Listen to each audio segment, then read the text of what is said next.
Bien. A ver si por el chat me pueden escribir qué es una proteína, cómo está formada una proteína, qué tipo de enlace presenta una proteína. Péptido. Ok. ¿El enlace es un péptido? Nicole. Ajá. Peptídico, dice Piero. Ok, es un enlace peptídico, cierto. Un enlace peptídico. Y bueno, son uniones de aminoácidos también, sabemos, ¿no? Entonces, han estudiado ya con la doctora Ho en el primer capítulo de que estas proteínas pues tienen estructuras, 4 niveles de estructuras, ¿cierto? Nivel primario, secundario, terciario y cuaternario, cada vez más complejas y involucrando distintos enlaces en cada una de ellas. Entonces, en nuestro organismo, ¿qué funciones va a cumplir nuestras proteínas? A ver si me escriben o me hablan. Ok. ¿Qué funciones cumplen las proteínas? Ajá, Piero dice de transporte, correcto, ¿no? De transporte. Hemos visto en lípidos, por ejemplo, para el transporte de ácidos grasos. Vamos a hablar esta semana de la bilirrubina, transporte de bilirrubina, etc. Diana dice de inmunidad, correcto, ¿no? Como defensa, después inmunoglobulinas son proteínas, así que nos van a dar inmunidad.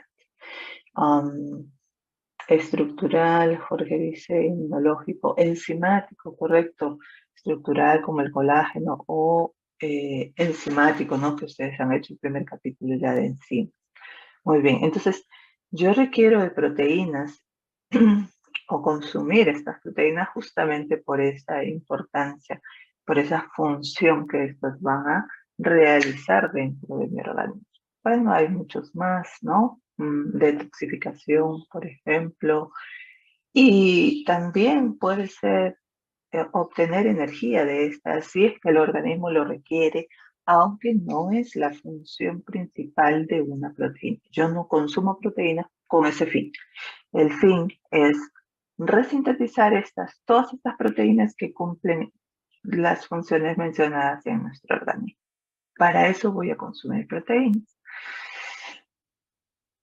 Pero es importante también mencionar de que nuestras proteínas cambian constantemente en el organismo. Hablamos de un recambio de proteínas, ¿no? Nuestras proteínas endógenas, todas estas que hemos mencionado que cumplen estas funciones, cumplen un tiempo de vida media. Y cuando cumplen ese tiempo de vida media, van a tener que catabolizarse para volver a sintetizarse. Hablamos ahí de un recambio de proteínas. Entonces yo consumo mi proteína justamente para eso. Y se dice que consumimos proteínas en un rango entre 50 a 100 gramos de proteína. Eso hace más o menos entre 0,7 a 0,8 a 1 gramo por kilogramo según las recomendaciones dietarias. Y debo consumir de esta proteína en nuestra dieta. Pero fíjense de que muchas veces consumimos hasta más, ¿no? Miren, si tomamos 1 gramo, por decir, por kilogramo, y una persona pesa 70 kilos, ¿no? Una persona adulta, 70 kilos hacen 70 gramos de proteína que estaría consumiendo. O sea, entre este rango, entre 50 y 100. Pero, como les decía, pues a veces consumimos hasta de más, ¿no? Si sacamos la cuenta en todo el día de proteínas, estoy consumiendo más. Ya en una presa de pollo nada más serán unos 100 gramos. Que hay que quitar el hueso, que la grasa, que el pellejo, qué sé yo, ¿no? Ahí ya reduce, digamos que he reducido a 70 gramos, 50 gramos ya. Tengo que sumar la presa que de repente también comí en la cena, tengo que sumar la leche que consumí en el desayuno o el huevito que consumí en el desayuno y más todas las proteínas vegetales que probablemente también he consumido en el almuerzo y cena. Entonces como que vamos sumando y al final puedo tener un poco más o puedo estar consumiendo mucho más proteína de lo que necesito en realidad.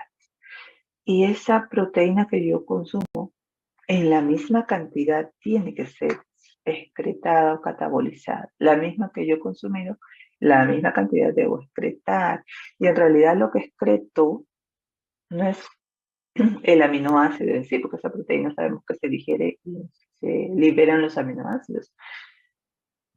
En realidad lo que voy a terminar excretando, catabolizando o perdiendo es simplemente el nitrógeno de esa proteína, ese grupo amino que lleva en su estructura, lo pierdo, el nitrógeno, como amonio que luego se convierte en Entonces hablamos de que esas proteínas tienen que recambiarse y por eso diariamente vamos a decir que se van a degradar entre 300 a 400 gramos de proteínas endógenas y que en la misma cantidad, obviamente, tiene que resintetizarse también, ¿no? Tengo que volver a resintetizar. Y entonces para resintetizar yo utilizo los aminoácidos de las proteínas que he consumido, pero además puedo reutilizar aminoácidos que se han obtenido de la degradación de esas propias proteínas. Entonces vuelvo a resintetizar entonces en la misma cantidad, ¿no? En esa degradación, ese catabolismo de esas proteínas, después que cumplen su tiempo de vida media, vamos a creer que los tiempos de vida media también de las proteínas varían, ¿no? Algunas son mucho más estables, como por ejemplo las proteínas estructurales, el colágeno, son mucho más estables, a diferencia de una, de repente, enzima, que su tiempo de vida es mucho más corto, ¿no? Entonces está en constante cambio. Bueno, entonces, cuando yo consumo esa proteína en dieta, voy a tener enzimas para poder digerirla, ¿cierto? Entonces, dentro de los grupos de enzimas que tenemos a este primer grupo que es la denominada las endoproteasas. Dentro de las endoproteasas tenemos a la pepsina y tenemos a la tripsina, quimotripsina y a la elastasa. La pepsina, pues ya ustedes conocen que es secretada por el jugo gástrico y las otras por el jugo pancreático.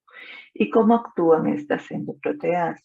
Lo que van a hacer es justamente romper esos enlaces peptídicos que posee esa proteína, ¿no? Ustedes me han dicho que esa proteína está unida por aminoácidos mediante un enlace peptídico. Entonces, el enlace peptídico es el que se va a hidrolizar por la acción de estas enzimas.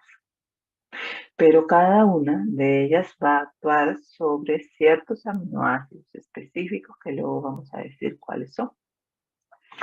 Y como es una endoproteasa,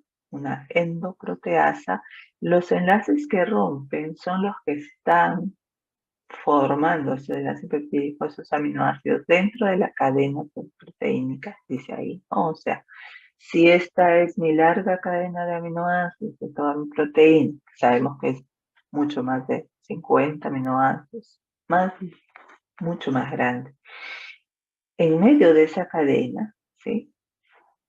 Por ejemplo, acá se podría romper este enlace, ¿no? Eso significa que hidroliza el enlace peptídico que está dentro de la cadena proteínica. Pero vamos a ver luego cuáles específicamente son los aminoácidos que tendrían que estar en esa posición para que pueda actuar cada una de estas enzimas. Entonces, esa es una endoproteasa. Una exoproteasa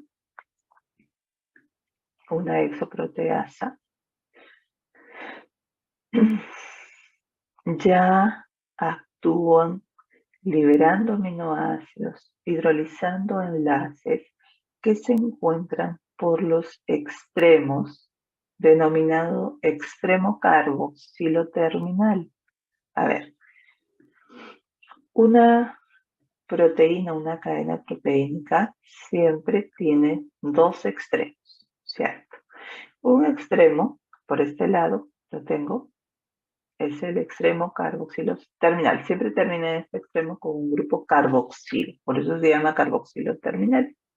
Y por este otro extremo termina siempre un grupo amino. Y este vendría a ser el extremo amino terminal.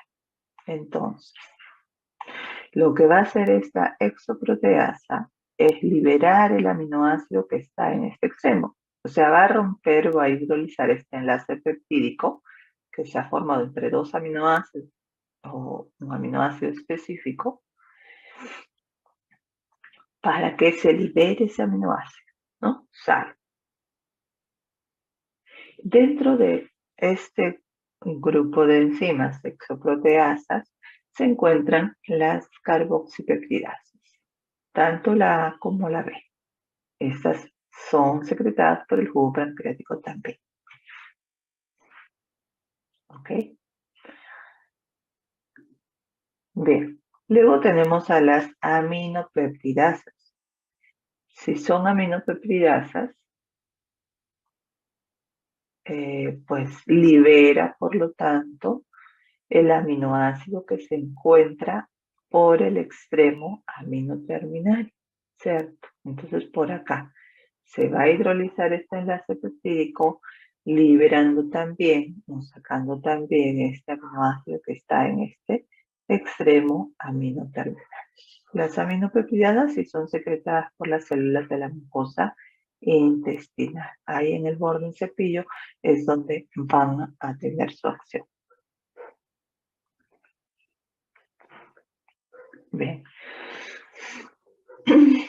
Además, tenemos otras dos enzimas denominadas dipeptidasas y tripeptidasas. Estas enzimas son liberadas en el borde del cepillo de las células de la mucosa intestinal y, pues por su nombre, ya sabemos que van a hidrolizar dipéptidos y tripéptidos que no sean sustratos, dice, para las aminopeptidasas ni para las carboxipeptidasas. ¿Ok? Entonces, vamos a ver luego cuáles son esos aminoácidos que pueden atacar cada una de estas enzimas. Entonces, empezamos con la digestión de las proteínas y tenemos que decir que, a diferencia de los carbohidratos, las proteínas, su digestión empieza en el estómago, ¿no? En los carbohidratos sabemos que la digestión empieza en la boca, ¿no? Con la amilasa salival. En este caso, la digestión de las proteínas inicia en el estómago. Y en el estómago sabemos que la enzima que se secreta es la pepsina. Esta que hemos dicho que rompe enlaces peptídicos que se encuentran dentro de la cadena de la proteína, ¿no? Por lo tanto, voy a decir que la pepsina va a hidrolizar parcialmente a la proteína, ¿no? De esa cadena larga se rompió en el centro, entonces la cadena se acortó, ya es más corta, ya se forman polipéptidos, ya no sería una proteína. Entonces, inicia con la pepsina.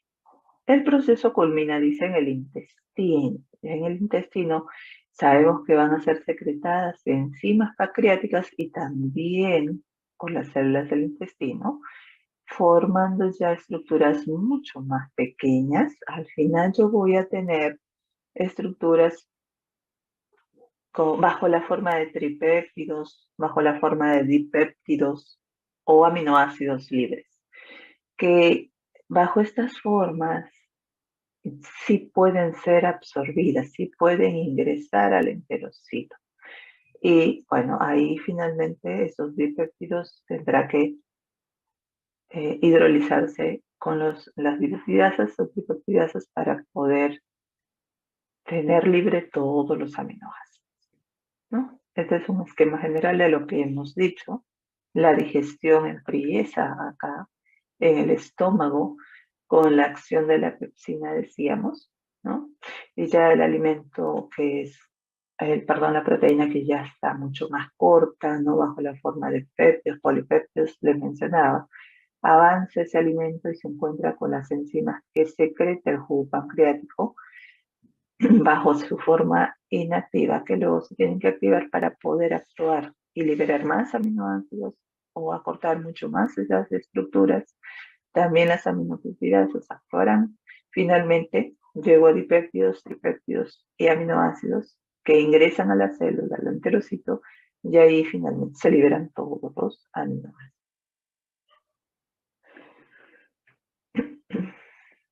Entonces la digestión empieza en el estómago, ahí actúa, decíamos, la pepsina, ¿verdad? Hidrolizando parcialmente a la proteína. Pero previamente a esa acción, las proteínas de la dieta son desnaturalizadas por la presencia de ese ácido clorhídrico que se secreta en el estómago. De tal manera que, claro, esa proteína, si vino con una estructura mayor, se logra desnaturalizar y volviéndola un poco más lineal de repente, ¿no? La cocción también es otra forma de desnaturalizar y, claro, cambia esa estructura de tal manera que de esa forma desnaturalizada la proteína será mejor para que pueda actuar la pepsina y pueda hidrolizar y romper ese enlace peptídico. ¿Ok? Entonces,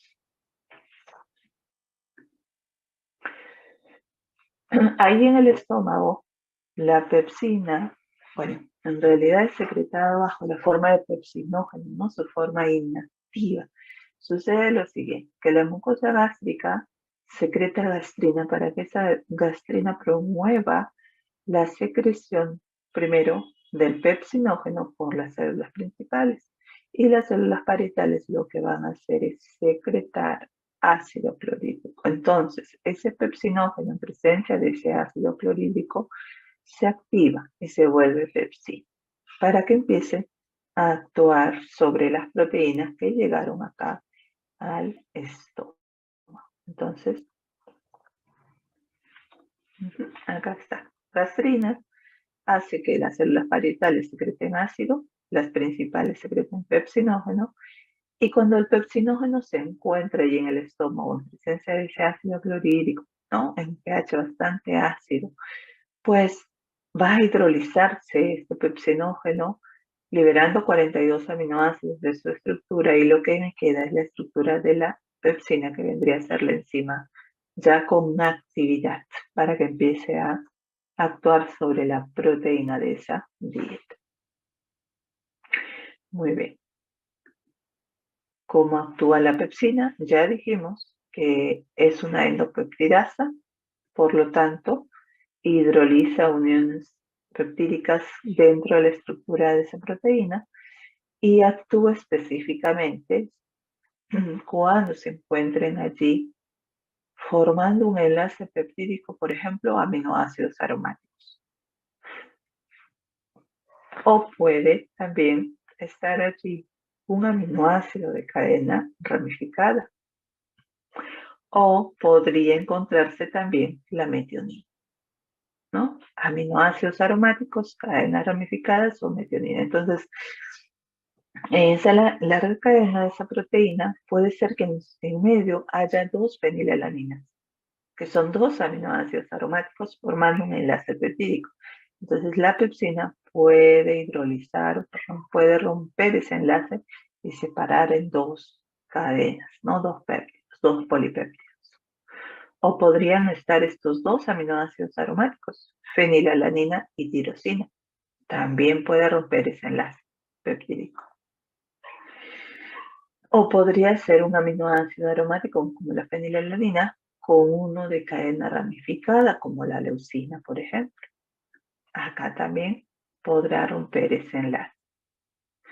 O podría encontrarse dos aminoácidos de cadena ramificada como la leucina y la valina. También se rompe ese enlace. O isoleucina y metionina. Metionina dijimos, isoleucina también aminoácido de cadena ramificada. Y ahí está. Se hidroliza ese enlace peptídico y se libera también dos péptidos. Muy bien. Ya terminó esa digestión en el estómago. Ya esa estructura de esa proteína es mucho más corta y avanza, ¿no?, en trayecto para llegar a nivel del intestino. Por lo tanto, allí se van a secretar enzimas pancreáticas, ¿no? Pero primero el páncreas secreta bicarbonato. El bicarbonato tiene la función de neutralizar ese ácido clorhídrico que proviene del estómago y por lo tanto ya no va a estar ácido, ¿no? Porque a ese pH no podrían actuar estas enzimas pancreáticas. Y además tiene la función de elevar ese pH, el bicarbonato eleva el pH, ¿no? Porque tiene un pH alcalino. Entonces, eso permite que puedan activarse las proteasas que son secretadas por el páncreas. Que mencionamos también que esas enzimas pancreáticas estaban secretadas en forma inactiva, decimos como proenzima o zimógenos, ¿verdad? Nunca se secretan en forma activa porque podrían digerirse las unas a las otras, ya que son proteínas. Entonces son secretadas en forma inactiva. Para que se puedan activar estas enzimas pancreáticas, necesito de la presencia de tripsina. Y esta tripsina, a su vez, va a ser activada por la presencia de una enteropeptidasa que convierte el tripsinógeno en tripsina. Y esta tripsina es la que activa a los demás zimógenos. Pasa de quimotripsinógeno a quimotripsina, de proelastasa a elastasa y de procarboxipeptidasas a carboxipeptidasas. Ya las tenemos en forma activa para que puedan empezar a digerir esas proteínas. Este es un comentario que está en el libro de Marx que justamente nos menciona que esas proenzimas están almacenadas en el páncreas, ¿no? En gránulos secretorios, dice. Y que el páncreas también sintetiza un compuesto que se llama el inhibidor secretorio de la tripsina.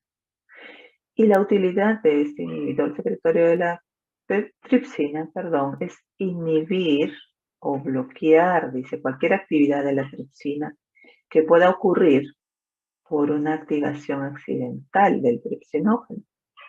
Entonces, si se activa la tripsina, entonces se empieza a activar a las demás enzimas y por lo tanto empezaría su actividad también. Y esto conllevaría a que se empiecen a digerir todas las proteínas intracelulares del páncreas, ocasionando que haga un cuadro de pancreatitis. Entonces, el inhibidor secretorio de la tripsina tiene esa función, ¿no? Y evitaríamos que haya en el paciente una pancreatitis. Muy bien, ahora, ¿dónde y sobre qué aminoácidos es que va a actuar estas enzimas pancreáticas que hemos mencionado, que ya se activaron, ¿verdad? Ya está bajo la forma de tripsina, quimotripsina y elastasa? La tripsina va a hidrolizar ésteres con estos dos aminoácidos arginina y aminoácidos lisina. Se encuentra formando esa unión. La quimotripsina hidroliza uniones o ésteres formadas con aminoácidos aromáticos como tirosina, fenilalanina, triptófano, metionina y lisina. también aminoácidos aromáticos, también dijimos en la pepsina, pero la pepsina actúa a nivel del estómago. En este caso, estas ya van a actuar más adelante en el intestino cuando son secretadas por el páncreas y también son endopeptidasas, también rompen dentro de la estructura de esa cadena polipeptídica, ¿no? Porque ya están mucho más cortas. Las elastasas hidrolizan enlaces peptídicos en donde se encuentra un aminoácido alifático neutro pequeño, como por ejemplo aminoácido alanina, aminoácido glicina y aminoácido serina.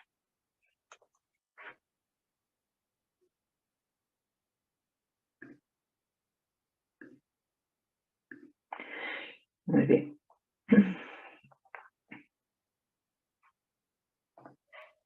Ok, entonces dice, los péptidos pequeños formados por acción de tripsina, quimotripsina y elastasa son atacados por las exopeptidasas que hemos dicho van a cortar aminoácidos por los extremos, ¿verdad?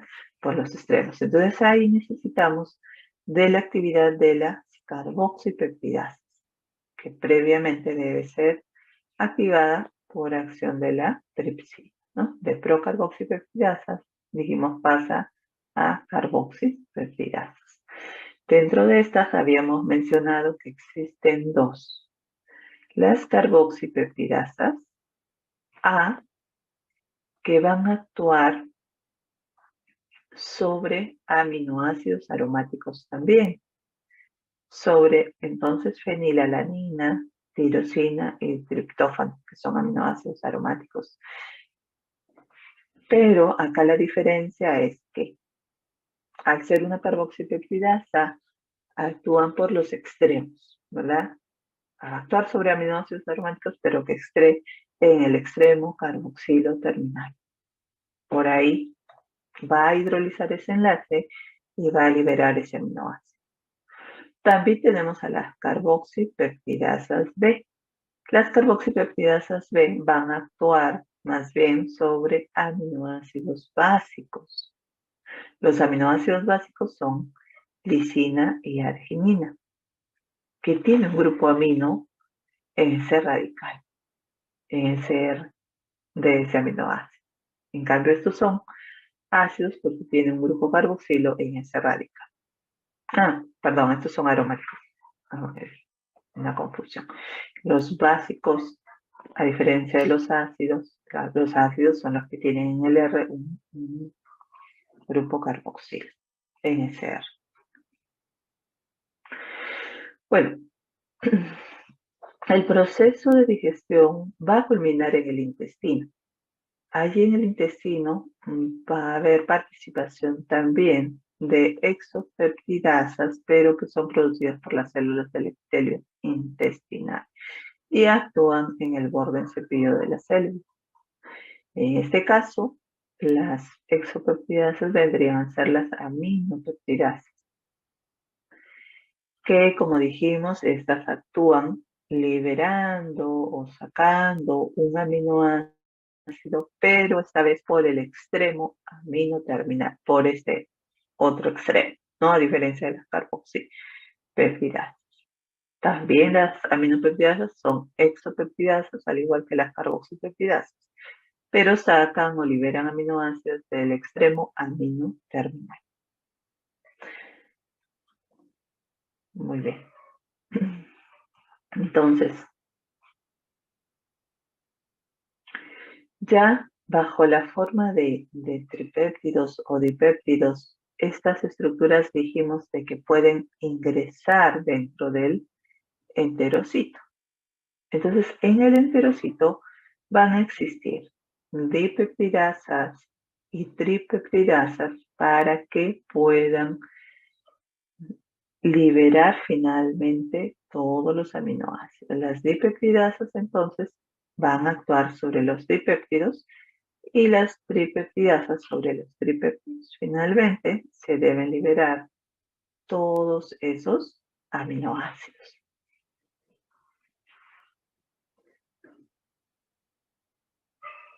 Ahí está todo el proceso que hemos visto. Desde la digestión en el estómago de esa proteína que yo he consumido por acción de la pepsina, que acorta la estructura y los vuelve péptidos, polipéptidos, y ya en el intestino actúan tripsina, quimotripsina y lactasa. También son endopeptidasas, decíamos, acorta mucho más la estructura de ese polipéptido para que las carboxipeptidasas actúen sobre esas estructuras más cortas, sacando aminoácidos ya del extremo carboxiterminal. Más adelante, las aminopeptidasas hidrolizan enlaces del extremo aminoterminal.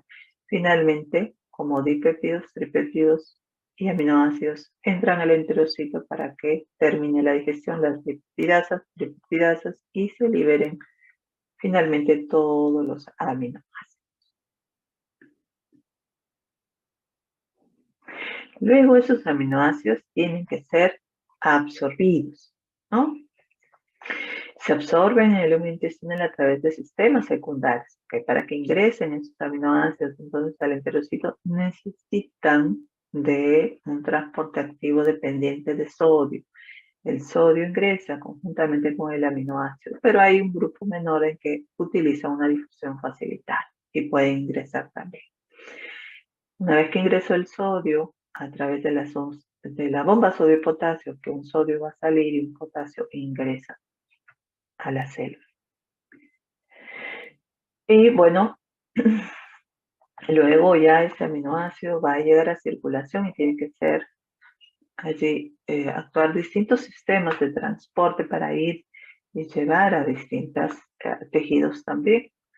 Dice, los aminoácidos que entran a la sangre son transportados a través de membranas celulares de varios tejidos, principalmente por cotransportadores dependientes de sodio y en menor medida también por transportes facilitados. Entonces, en distintos tejidos van a existir todos estos distintos sistemas o transportadores. En este caso, estamos viendo al sistema A y ese sistema A va a transportar principalmente aminoácidos que tienen una cadena lateral corta a los aminoácidos polares o aminoácidos lineales. Por ejemplo, dentro de estos están los aminoácidos alanina, glicina, serina, metionina y el aminoácido prolina.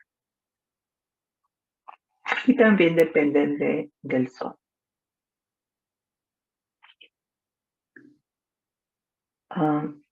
Ese es el sistema. Hay otro sistema denominado ASC, ASC de la sigla de estos aminoácidos neutros, que son A de alanina, S de serina y C de cisteína.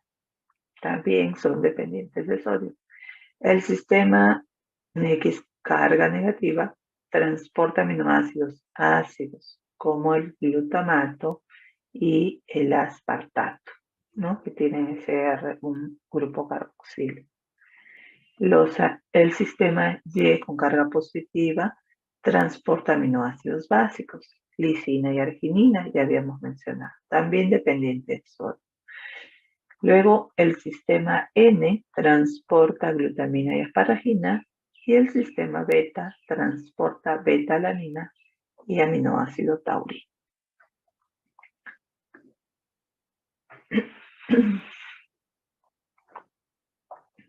Esta es una lista, un cuadro que está en el libro de Marx, en el cual está enlistado todos estos sistemas que acabamos de mencionar, pero además hay otros, ¿no? Habíamos mencionado el sistema A y los aminoácidos que transporta. Y bueno, los tejidos que están involucrados son varios tejidos con este tipo de sistema. El sistema ASC, ¿no? Que transporta, dijimos, alanina, serina y cisteína, también lo vamos a observar en muchos tejidos, diversos tejidos. El N, el sistema N, sí, lo vamos a observar en hígado y membrana basolateral renal. El sistema L, hay un sistema L también que no depende de sodio y transporta aminoácidos aromáticos y aminoácidos ramificados. Muchos tejidos también están involucrados con este tipo de sistema. Estos dos no lo hemos mencionado, B sub 0 con carga positiva y B sub 0, bueno, elevada a la 0, ¿no? El primero transporta aminoácidos básicos y este tipo de sistema lo vamos a ver en el intestino, en el borde del cepillo y en los riñones. Y el sistema B sub 0 transporta aminoácidos suiteriónicos, o sea, aminoácidos neutros, monoamino y monocarboxílicos, también involucrados en el intestino y en el riñón. El de carga negativa, si lo habíamos mencionado, que transporta aminoácidos aniónicos, también intestino y riñones, al igual que el sistema imino, que si no lo habíamos mencionado, que transporta prolina, hidroxiprolina y glicina. Entonces, en estos diversos sistemas de transporte de aminoácidos, van a haber también ciertos defectos que van a estar involucrados con algunas enfermedades, ¿no? En este caso, el síndrome de mala absorción provoca esta enfermedad, la enfermedad de Hartmann, en el cual pues hay un defecto del transporte de aminoácidos neutros, que habíamos dicho era el sistema B sub 0, ¿ok? Que este tipo de sistema lo veíamos en el intestino y también a nivel renal, ¿no? En este tipo de sistema dijimos que transporta aminoácidos neutros, monoamino y monocarboxílicos, en el cual pues incluyen aminoácidos esenciales como por ejemplo isoleucina, aminoácido leucina, fenilalanina, treonina, triptófano y valina. Ya sabemos que si son aminoácidos esenciales, pues tengo que adquirirlos. Con la alimentación yo no los voy a poder sintetizar dentro de mi organismo.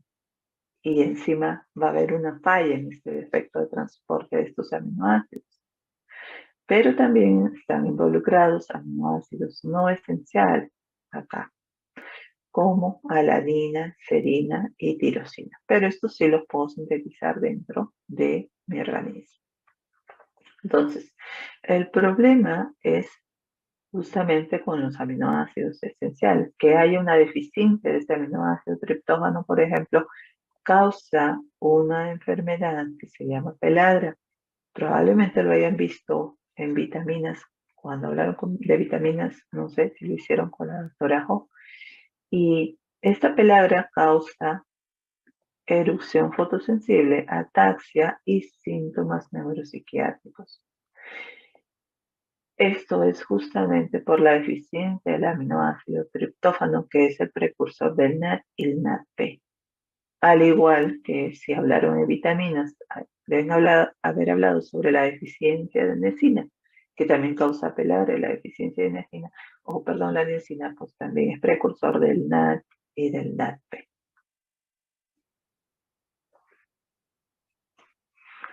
Entonces, en estos pacientes no se van a poder absorber estos aminoácidos neutros a la velocidad normal en el humo intestinal y tampoco se van a poder reabsorber fácilmente estos aminoácidos en el filtrado glomerular a la sangre, lo que va a ocasionar que exista hiperaminoaciduria, ¿no? Estos aminoácidos se van a encontrar en la orina, que van a ser excretados al no poder ser reabsorbidos por falla en este sistema. Entonces, dentro del tratamiento que se puede dar, en realidad se va a tratar los síntomas que se pueden producir por el problema de la peladra que se va a presentar en estos pacientes por la deficiencia del triptófano. Entonces se podría administrar niacina, ¿no? Que es el otro precursor del NAT y del NAT-P, y las recomendaciones son de 300 miligramos al día de la niacina. Entonces se va a poder dar tratamiento para estos problemas de erupción, ataxia y manifestación neuropsiquiátrica que hemos dicho va a presentar la pelagra, pero no va a resolver el problema de hiperaminoaciduria, eso va a continuar, ¿no? Y también el defecto del transporte intestinal de estos aminoácidos que va a persistir. También se recomienda una dieta rica en proteínas para estos pacientes. El otro problema del síndrome de mala absorción de estas proteínas o de estos aminoácidos vendría a ser esta otra enfermedad, la cistinuria. Esta cistinuria se produce por un defecto en el sistema de transporte de su cero carga positiva, que decíamos, transporta aminoácidos básicos, ¿no? A través del intestino y a través también del riñón. Acá el problema es que estos pacientes tienen un defecto genéticamente determinado para el transporte de este aminoácido cistina y también de aminoácidos básicos como lisina, arginina y ornitina. Entonces, como dice acá, no aparentan tener síntomas por insuficiencia de estos aminoácidos en este tipo de problema. ¿Por qué? Porque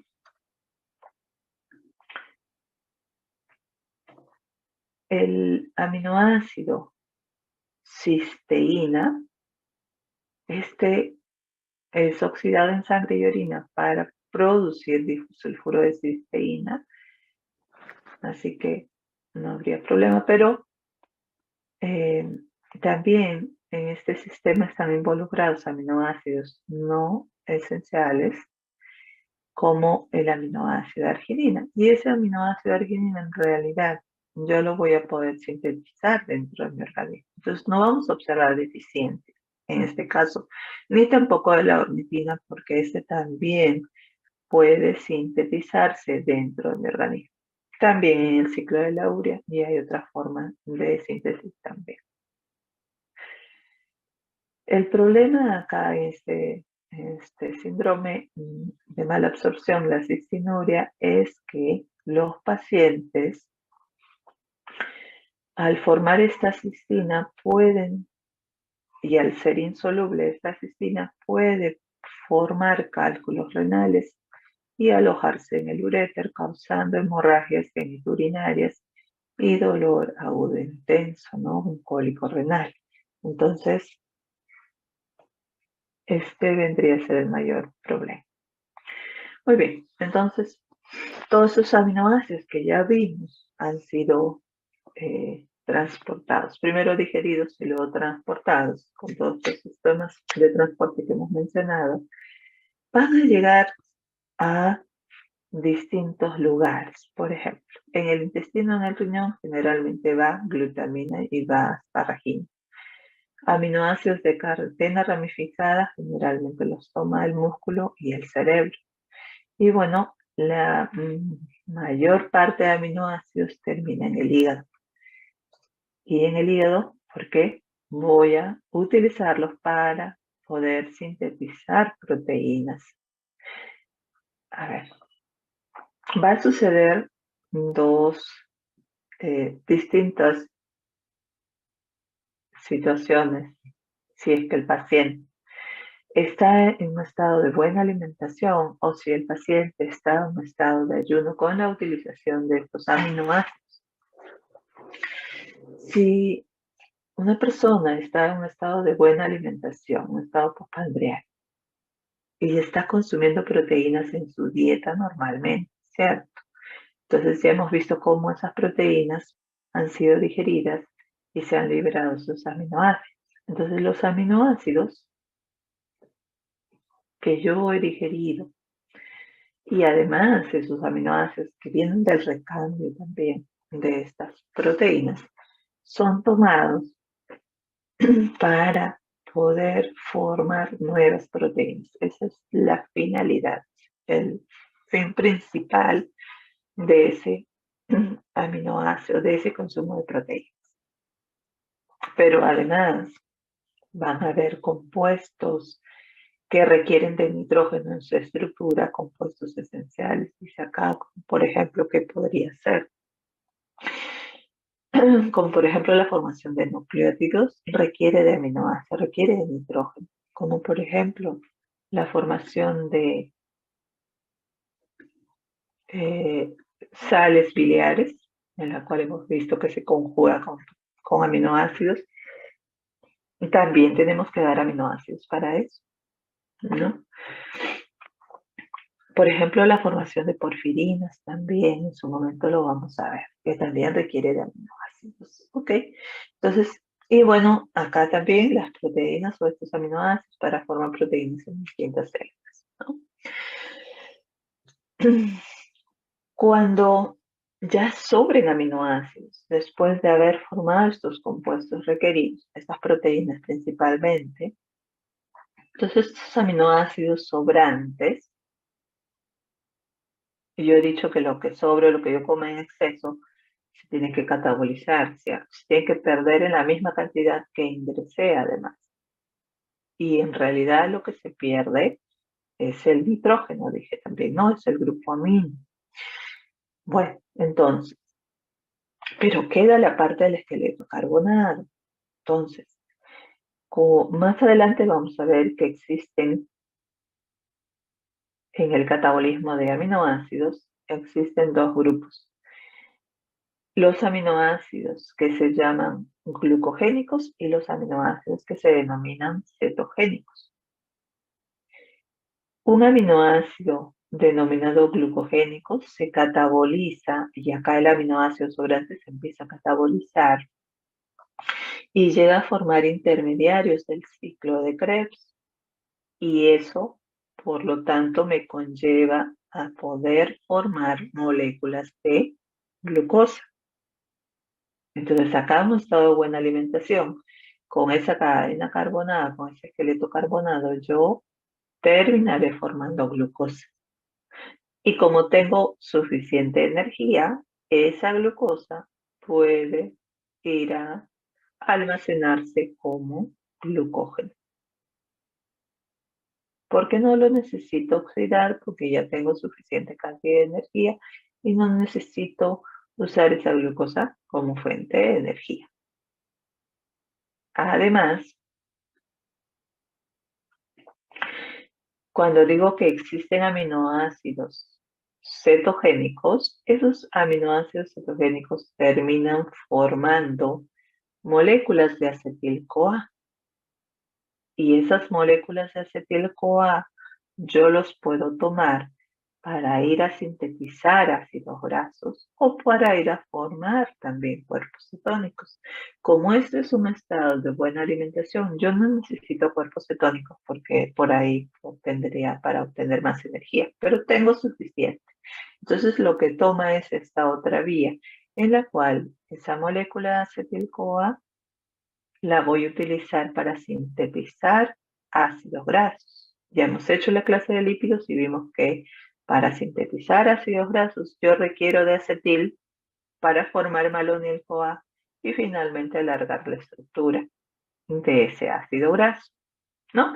Y ese ácido graso luego se esterifica con el glicerol para formar triacilglicerol, ¿cierto?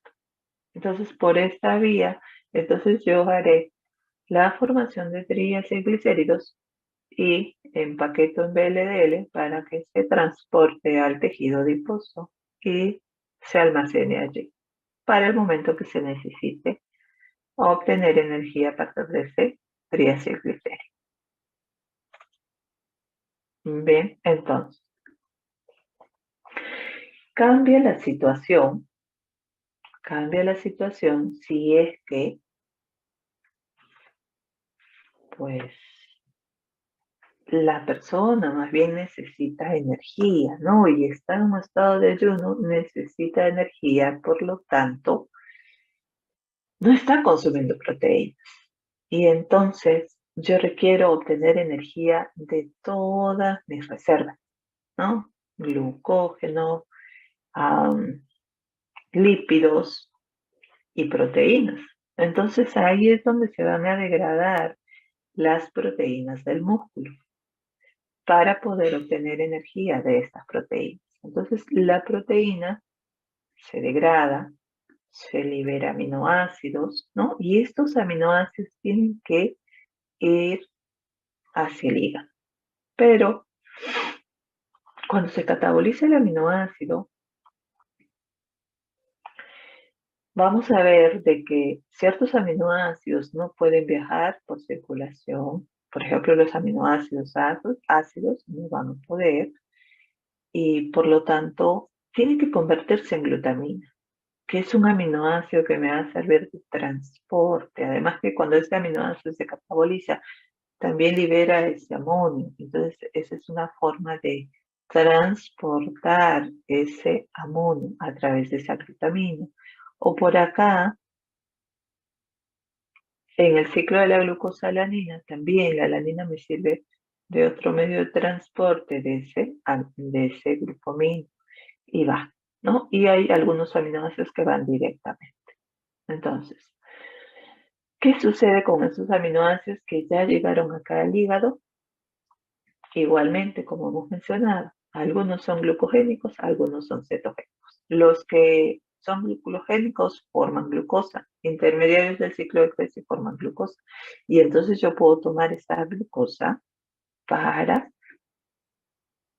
pues, abastecer de glucosa los tejidos como el cerebro y eritrocitos que dependen exclusivamente de glucosa. Y o convertirlos en cuerpos cetónicos, porque si son aminoácidos cetogénicos, estos liberan moléculas de acetil-CoA. Y esas moléculas de acetil-CoA, yo les decía que van a formar cuerpos cetónicos. Entonces yo puedo utilizar esos cuerpos cetónicos en tejidos extrahepáticos, ¿cierto? El hígado no lo va a poder utilizar, ya hemos aprendido en lípidos eso, pero los puedo exportar para que al momento de exportarlos hacia otros tejidos se reconviertan en nuevamente moléculas de acetil-CoA, ¿no? Dijimos que acetoacetato, el beta-hidroxibutirato, tienen que reconvertirse en acetil-CoA para que entren nuevamente al ciclo de Krebs y me aporten más energía. Entonces, el músculo y el riñón van a poder utilizar como fuente de energía. Muy bien. Entonces, lo principal es la biosíntesis de nuevas proteínas dentro de mi organismo con la utilización de ese aminoácido que viene de la dieta o del recambio de proteínas y también la formación de compuestos no proteicos. Además, puedo realizar gluconeogénesis si es que, la situación lo amerite, ¿cierto? O sea, si es que pues no hay suficiente energía y tendré que hacerlo, ¿no? Para poder obtener energía. Entonces, en estos procesos, en cualquiera de estos, esos aminoácidos se deben degradar, decimos, se deben degradar.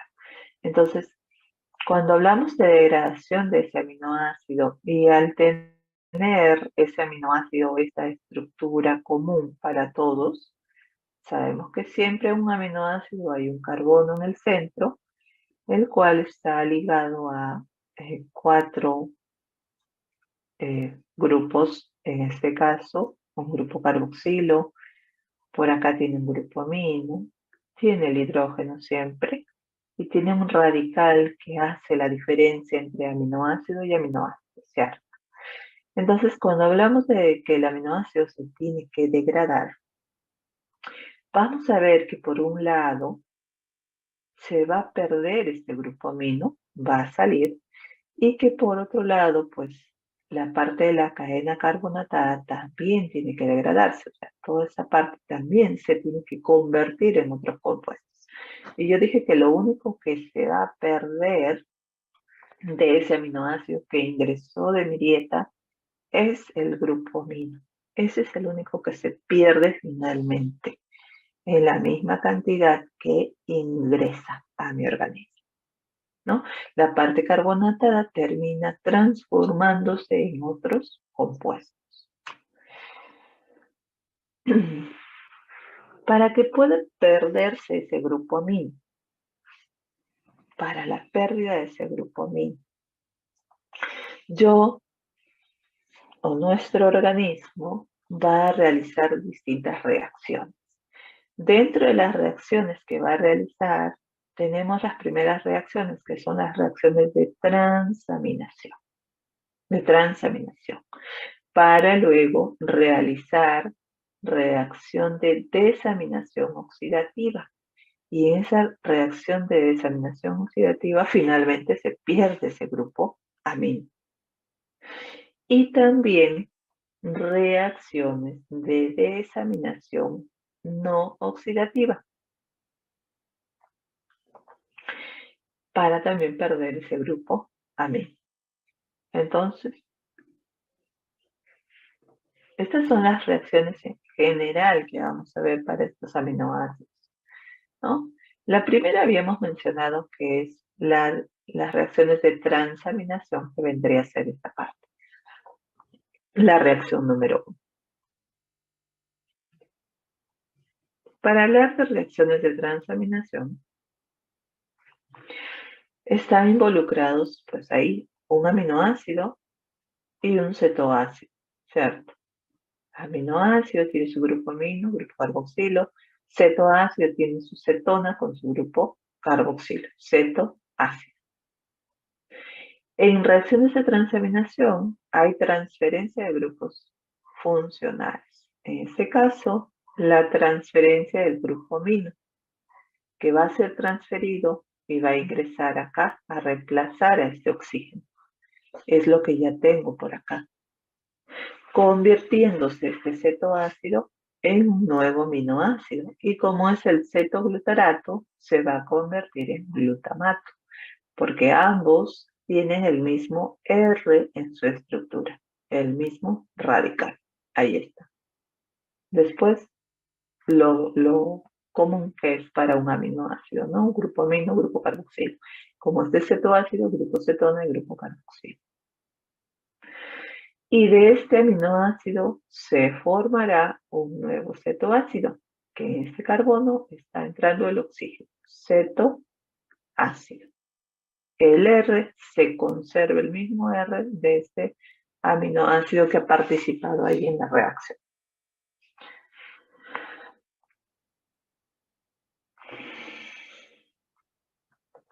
Pero con esta reacción de transaminación, yo no estoy, prácticamente es como que no veo que se haya perdido el grupo amino, solamente lo está pasando y llevando un nuevo aminoácido. Generalmente en estas reacciones participa el alfa-cetoglutarato como cetoácido. Fíjense, acá está el cetoácido, cetoglutarato, y termina formando glutamato. Y es justamente ese glutamato que debería viajar hacia el hígado para que ya libere ese grupo amino, ¿no? Que está llevando ahí de un aminoácido previo. El problema es que el glutamato, al ser un aminoácido ácido, ¿no? Porque este R tiene un grupo carboxilo, es ácido, acidificaría el pH de la sangre. Por eso es que no puede viajar libremente por circulación. Y se agencia de la glutamina, otro aminoácido, para poder transportar ese grupo amino. finalmente. A ver, vamos a ver. Bueno, ¿qué va a suceder luego? Luego que ya se formó el glutamato, entonces va a suceder esta segunda reacción. En esta segunda reacción, estamos hablando de pérdida del grupo amino, ¿cierto? Entonces, en esta segunda reacción, ya va a perder ese grupo amino finalmente, este glutamato. Entonces hace esta reacción que se llama desaminación oxidativa. Desaminación oxidativa, en la cual está involucrada esta enzima glutamato deshidrogenasa. ¿Qué hace esta glutamato deshidrogenasa? Desamina, ¿no? Es lo que dice el nombre de la reacción. Desamina, o sea, va a sacar este grupo amino y va a salir bajo la forma de ion amonio. Pero además se va a oxidar, porque es una desaminación oxidativa, se va a oxidar este carbono a una cetona. Se oxidó. Entonces, ya este glutamato está perdiendo ese grupo amino, está sacando y liberándolo como amonio. Pero estos iones amonio tampoco pueden estar libremente y viajar por circulación, porque pueden llegar al cerebro y pueden causar neurotoxicidad también. Por ello es que necesito formar glutamina. Con estos iones amonio y con una molécula de glutamato es que voy a terminar formando glutamina. Y entonces se da esta reacción número 3, en la cual los iones amonio que se liberaron, ¿no? Que quedaron libres acá, los estoy utilizando para que con una molécula de glutamato, que además viene de traer grupos aminos de otros aminoácidos, por reacción de transaminación, pues voy a unir los dos para formar aminoácido glutamina, mediante esta enzima, glutamina sintetasa, la cual requiere de ATP. ¿Qué está pasando? Fíjense de que el R del glutamato con el R de la glutamina difieren en que en vez del grupo carboxilo ya entró ahí ese grupo amino y ese es el que va a entrar de este ion amonio. Entró ahí. De esa forma es un aminoácido inocuo, no es ácido, no es básico, es neutro y por lo tanto puede viajar por circulación sin problema.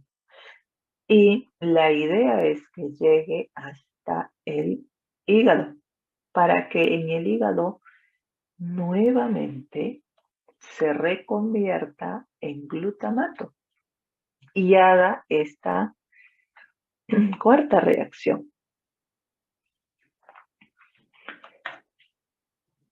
Hace esta cuarta reacción en la cual la glutamina que llevó ahí al hígado, mediante esta enzima glutaminasa, con ayuda de agua,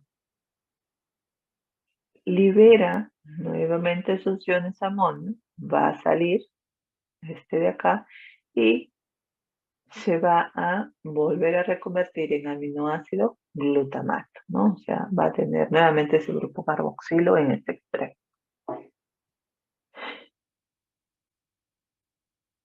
Y además, vamos a ver en su momento que ese glutamato puede seguir liberando allí ya en el hígado, ya puede liberar este grupo amino que lleva, ¿no? Como amoníaco. O sea, prácticamente hace otra vez una desaminación oxidativa, pero en el hígado. En el hígado. ¿Por qué en el hígado? Porque vamos a ver la siguiente clase que en el hígado se va a dar la formación de la molécula de la urea, porque este ion amonio liberado allí tiene que entrar al ciclo de la urea para convertirse en una molécula de urea. Bueno, hablemos un poco más sobre estas reacciones de transaminación que hemos visto. Siempre en una reacción de transaminación está involucrado, hemos dicho, un aminoácido y siempre un cetoácido. Y se intercambian los grupos funcionales, ¿no? Este grupo amino pasa a este carbono, y fíjense acá, ya lo tengo, y se ha formado un nuevo aminoácido a partir de este cetoácido que siempre se conserva el radical, es el mismo. Y en ese carbono del glutamato ha ingresado este oxígeno, ha ingresado allí, se ha convertido en un cetoácido, el cetoglutarato. El cetoglutarato tiene el mismo R, les decía, que el aminoácido glutamato, por eso son interconvertibles. Del glutamato forma cetoglutarato y de cetoglutarato forma glutamato. Estas reacciones de transaminación es posible gracias a las enzimas denominadas aminotransferasas o transaminasas. Así se llaman las enzimas, las cuales dependen para que puedan trabajar del piridoxal fosfato, derivado de la vitamina B6. Estas enzimas pueden encontrarse tanto en el citosol como en las mitocondrias.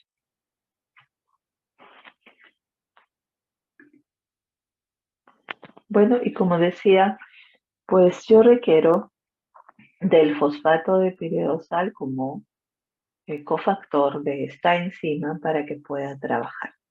Entonces, cuando actúa el fosfato de piridoxal, vamos a ver que se va a formar una base de Sheff cuando se une al aminoácido. En este caso, fíjense que por acá, en este oxígeno ha entrado el grupo amino de este aminoácido, de un aminoácido que está haciendo reacción de transaminación. Y que, bueno, justamente se une ahí para luego dejar este grupo amino, este nitrógeno, ¿no? Ahí está dejándolo. Luego sale como cetoácido. Bueno, ahora lo vamos a entender mejor. Y entonces me queda esta forma de piridoxamina, ya este fosfato de piridoxal que era inicialmente ya se convierte en piridoxamina. Está llevando ese grupo amino para darle al cetoácido que participa en esa reacción de transaminación y se convierte en un nuevo aminoácido.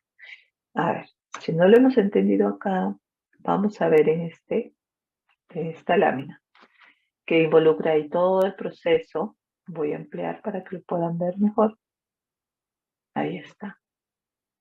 Y empieza así, acá.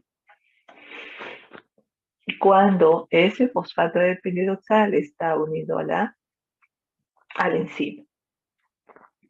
Ahí, por uno de sus aminoácidos de esa enzima, pues está uniéndose al fosfato de piridoxal entre su nitrógeno y el carbono del fosfato de piridoxal formando un doble enlace. Ahí empieza. Y entonces llega el primer aminoácido que participa en esa reacción de transaminación para desplazar a la enzima y unirse con el fosfato de piridoxal a través de este nitrógeno. Ahí están unidos. Entonces, se ha formado una base de Sheff, decimos, ¿no? Entre el aminoácido y el fosfato de piridoxal, para que luego este doble enlace cambie, ¿no? Pase acá entre este carbono y el nitrógeno, ¿ok? Va a pasar allí. De tal manera que luego con una molécula de agua es que, pues, se va a liberar toda esta parte del esqueleto carbonado con el oxígeno del agua y va a salir como un cetoácido nuevo que se ha formado, que tiene el mismo R, obviamente, que este aminoácido, ¿no? Tiene el mismo radical. Y los hidrógenos de la molécula del agua han entrado a unirse con ese nitrógeno. Ahí entonces me queda el grupo amino en este extremo. Esta es la piridoxamina fosfato que les mencionaba antes, ¿no? Que va a quedarse ese grupo amino para que lo pase a otro cetoácido. Entonces, acá viene el otro cetoácido que está participando en la reacción de transaminación. Este cetoácido, entonces se va a unir acá. Va a salir una molécula de agua, del oxígeno de este cetoácido, más los hidrógenos de este grupo amino de la piridoxamina. Sale como agua y se une este carbono con este nitrógeno y se está formando allí el doble enlace, ¿no? Se forma la base de Schiff, decíamos, para que luego, bueno, se desplace ese doble enlace, porque sí, va a desplazarse ahora acá entre ese carbono y nitrógeno. Y viene la enzima para que desplace esta parte de la estructura que saldrá ahora con, perdón, acá, vamos a bajar. Va a salir con este nitrógeno, ¿no? Como un nuevo aminoácido. Ese cetoácido que llegó sale como un nuevo aminoácido. Entonces la enzima está ingresando a unirse con el fosfato de piridoxal nuevamente. Bien. Entonces, ese es el proceso que vamos a ver y la participación de ese fosfato de piridoxal en la reacción de transaminación.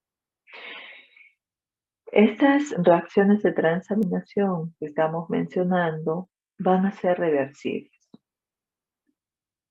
Y ese es un proceso muy importante en el metabolismo de proteínas porque a la vez que puedo ver catabolismo, yo puedo ver anabolismo también, o sea, formación o síntesis en ciertos aminoácidos, por ejemplo, no esenciales que sintetiza mi organismo.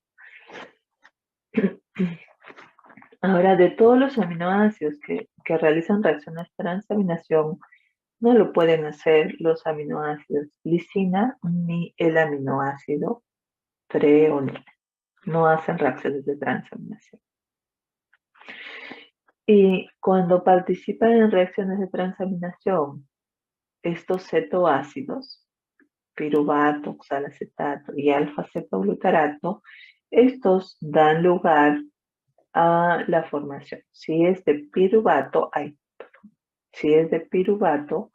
pues se va a formar el aminoácido alanina. Y al inverso, ¿no? Si está participando el aminoácido alanina, en forma inversa, llegará a formar piruvato. Y eso es porque ambos tienen el mismo radical, el mismo R en su estructura. Si es el oxalacetato el que participa en reacciones de transaminación, pues va a formar aspartato. Y lo inverso también, si empieza de aspartato, formará oxalacetato. Y el alfa-cetoglutarato, que ya lo hemos visto y que hemos dicho que de alfa-cetoglutarato forma aminoácido glutamato, en forma opuesta también, gracias a que su R es el mismo, esto de glutamato deriva alfa-cetoglutarato.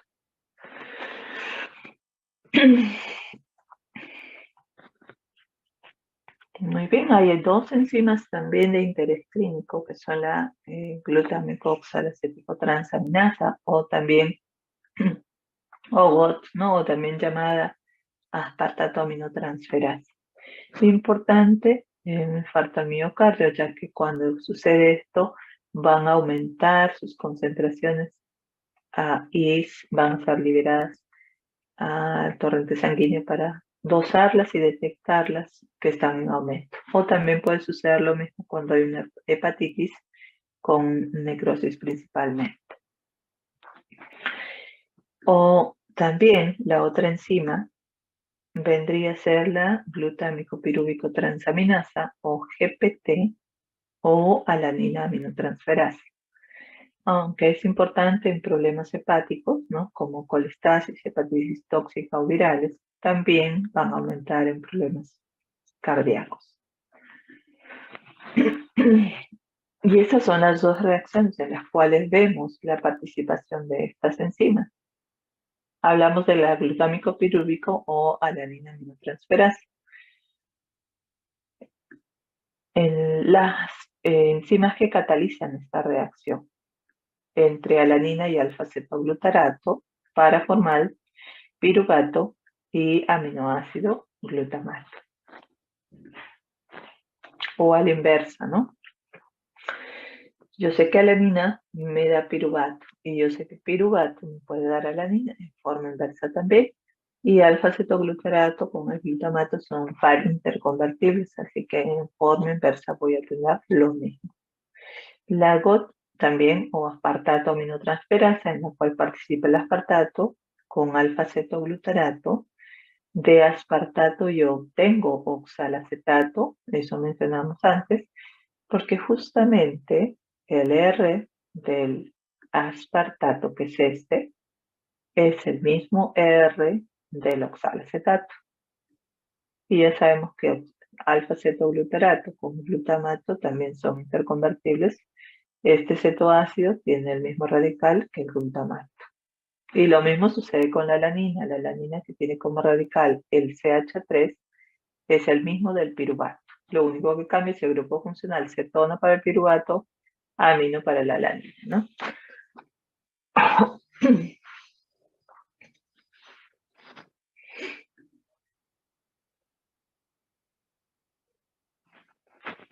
Bien. Y como estamos viendo la pérdida de ese grupo amino, dijimos que primero lo pierde por reacciones de transaminación. Bien. Y luego hacen una desaminación oxidativa, dije yo. Entonces, ese glutamato que generalmente hemos visto en estas reacciones, la participación del glutamato, entonces, ese glutamato que está llevando, como dice acá, grupos aminos provenientes de reacciones anteriores descritas, ¿no? De aminoácidos previos, deben ingresar a la mitocondria para que ahí en la mitocondria terminen de perder ese grupo amino. Y esto a través de esta reacción de desaminación oxidativa. Entonces ahora ya es la forma de perder definitivamente ese grupo amino.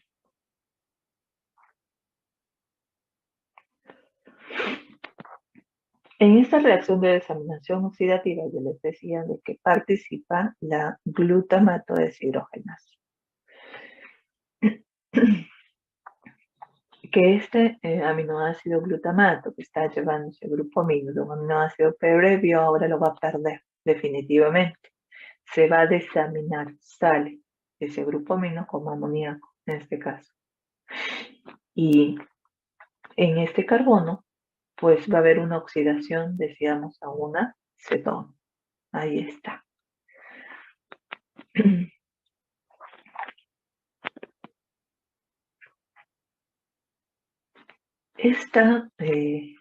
Sobre esta enzima va a haber una regulación dependiendo del nivel de energía que tenga el organismo del paciente.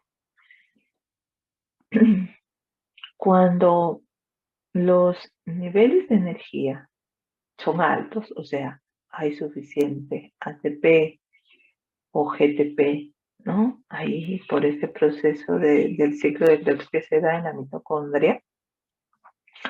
Entonces, en esa situación, vamos a ver que esta enzima, glutamato deshidrogenasa, se va a inhibir.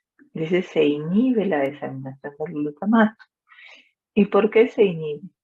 Porque si se daría esa reacción, nosotros hemos visto que en esa reacción yo formo alfa-cetoglutarato. Y si yo formo alfa-cetoglutarato, ese alfa-cetoglutarato sabemos que es intermediario del ciclo de Krebs. Por lo tanto, no quiero eso porque hay suficiente cantidad de energía. Por eso es que esta enzima se inhibe, la glutamato deshidrogenasa, con niveles altos de, con niveles altos de ATP y GTP, ¿no? Se inhibe la enzima. Y al contrario, cuando los niveles de ADP y GDP son altos, más bien la enzima se activa. Y si tiene actividad en esa enzima, va a darse esa desaminación, se va a formar alfa-cetoglutarato, lo cual yo requiero que ingrese al ciclo de Krebs además. ¿Para qué? Para que me forme más ATP, más energía, porque no tengo suficiente, no tengo energía. Y además, cuando se da esta reacción, hemos visto que ahí participa el NADS y que luego ese NADS se reduce y después de haber desaminado ese glutamato, ese carbono decíamos que se oxida, ¿no? Entonces yo por esta vía formo NADS reducido también y por lo tanto yo puedo producir ATP a partir de ese NADS reducido. ¿Ok? De esta enzima glutamato deshidrogenasa que hemos dicho es una enzima mitocondrial, bueno, puede estar en el hígado y también en el riñón. Se encuentran en ambas y hacen las mismas reacciones. El proceso de transdesaminación es un proceso que se va a dar en simultáneo. Primero, la transaminación con participación de alfa-cetoglutarato siempre que se convierte en glutamato y ya luego ese glutamato hace desaminación oxidativa a continuación para que se pueda perder este grupo amino, ¿no? Y ese glutamato, mediante la glutamato deshidrogenasa, se convierte en alfa-cetoglutarato y se forma NAD reducido. Eso dijimos, ¿no? Se perdió el grupo amino y por lo tanto, ya ese grupo amino allí en el hígado tiene que entrar a formar URI. También la pérdida de ese grupo amino puede realizarse por desaminación no oxidativa. En este caso, tenemos acá a la enzima serina deshidratasa, que va a realizar también una desaminación del aminoácido serina. Esa enzima también depende fosfato de piridosal. Y bueno, sale ese grupo amino y me queda el esqueleto carbonado como piruvato. Y o también puede ser a través de la treonina, mediante la treonina deshidratasa, dependiente también del piridosal fosfato, libere ese ion amonio y se queda como alfa-cetobutirato.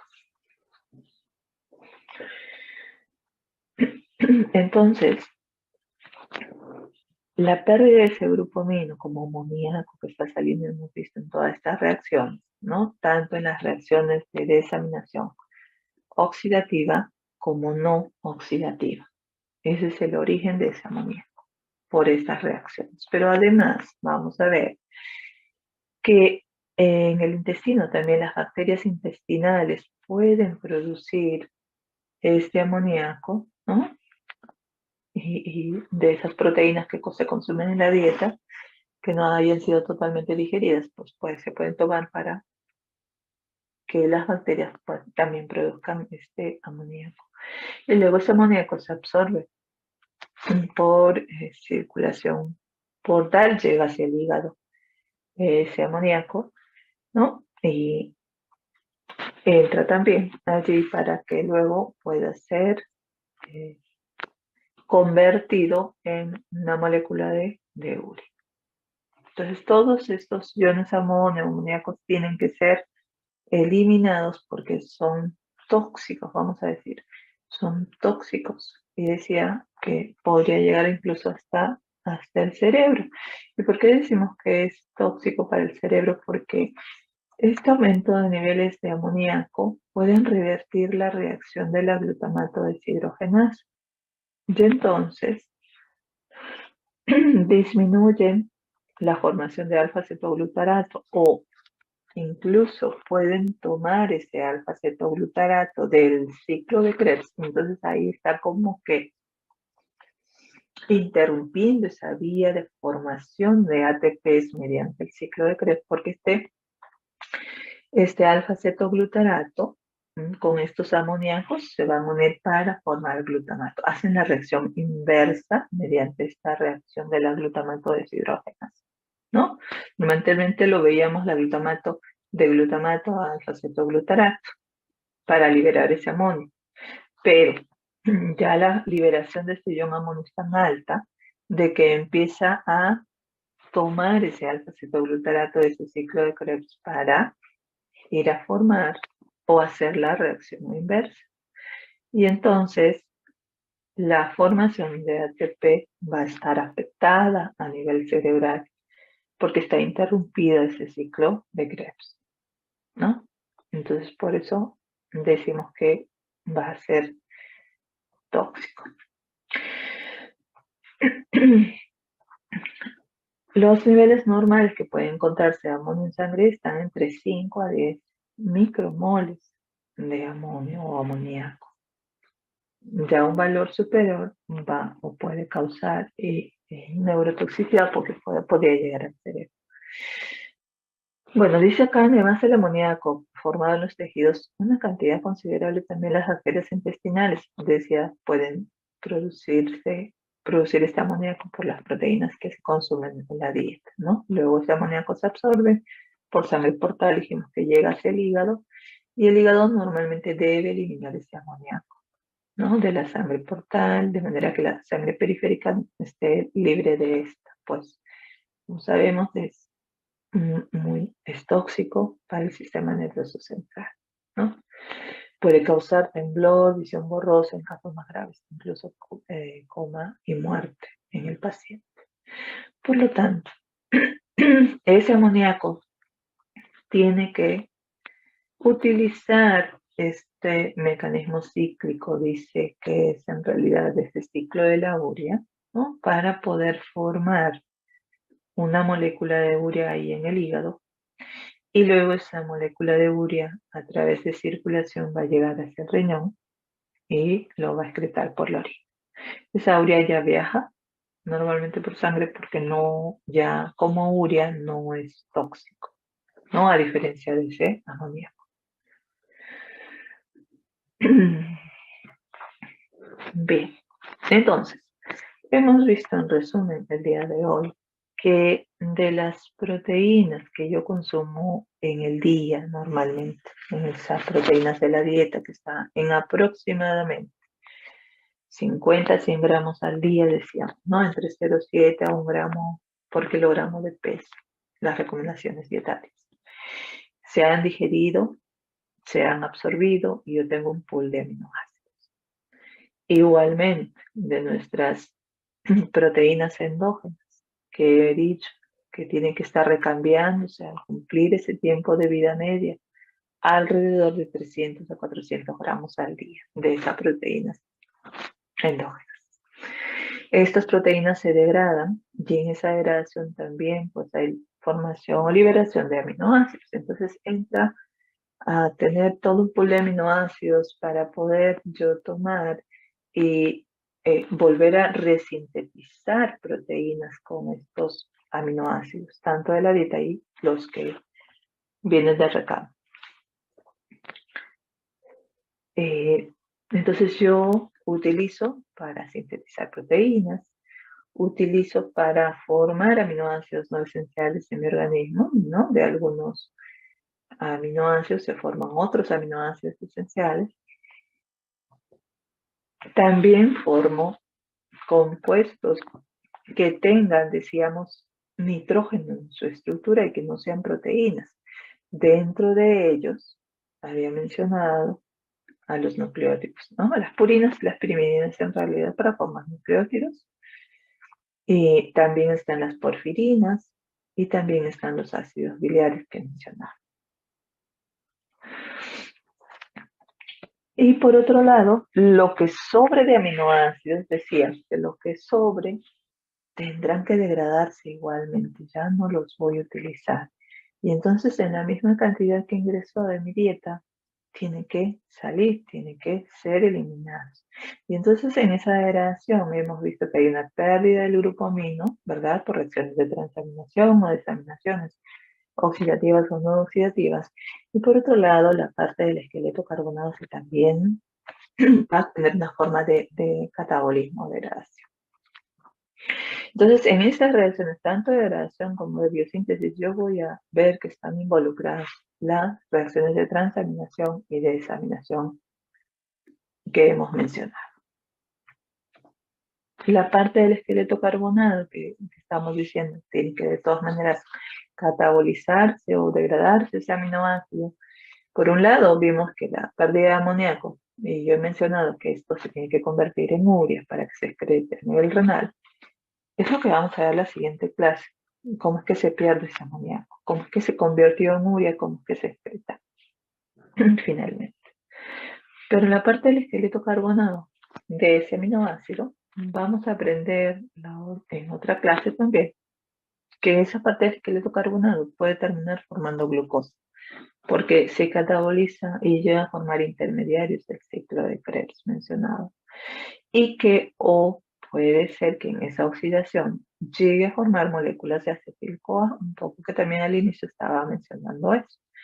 Y si este aminoácido llega a formar moléculas de acetil-CoA, yo lo denomino aminoácido cetogénico. ¿Por qué?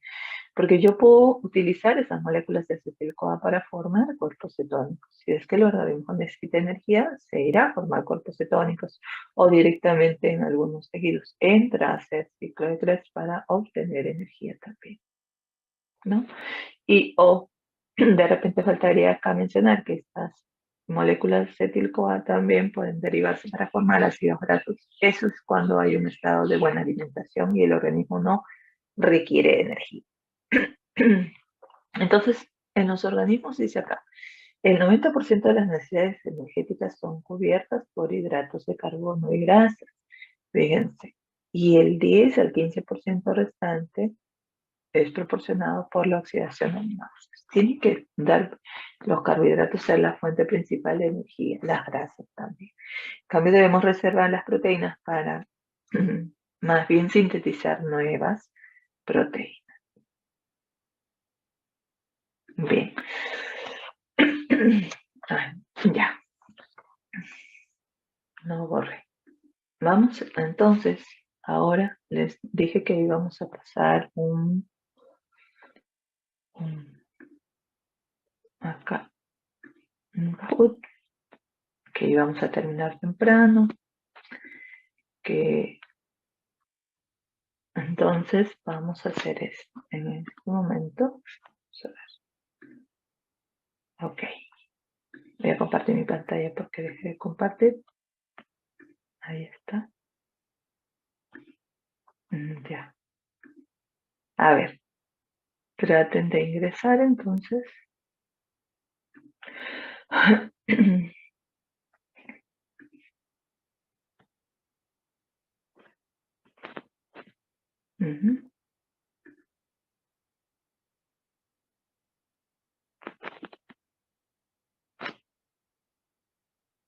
Ya, ahí está el PIN. 724-5587. Ingresen con su apellido primero, por favor.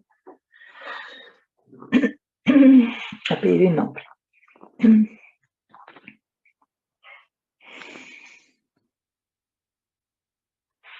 A ver cuántos son. 52, correcto.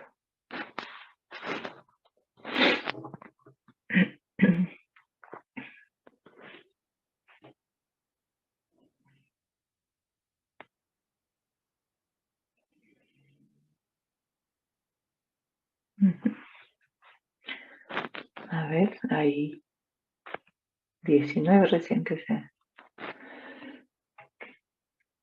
han unido.